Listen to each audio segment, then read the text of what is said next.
Mbi 17.000 pensionistë ju shtuan tregu të punës gjatë 3 mujorit të parë të vitit 2026, duke konfirmuar një prirje në rritje të angazhimit të moshuarve në aktivitetin ekonomik.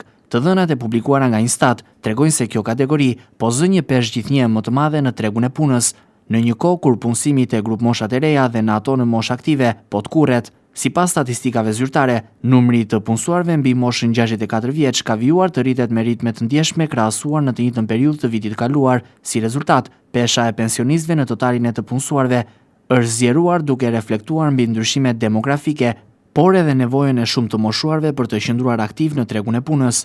Në kaun e kundërt, duket se tregu i punës po humbet pjesëmarrjen e të rinjve. Të dhënat tregojnë se grup mosha e re ka shënuar të kurrje më të fortë të punësimit, duke sinjalizuar sfida të vazhdueshme për integrimin e tyre në treg. Fenomeni lidhet me emigracionin, vijimin e studimeve, si dhe vështirësitë për të gjetur vende pune të qëndrueshme dhe të mirë paguara. Ndërkohë, rënje është evidentuar edhe te grup moshat në moshë aktive për punë, duke ndikuar në uljen e përgjithshme të numrit të punësuarve në vend.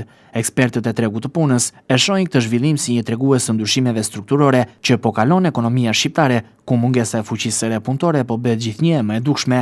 Tendenca e rritjes së punësimit të pensionistëve dhe e të kurrjes të rinjve po ndryshon gradualisht profilin e tregut të punës.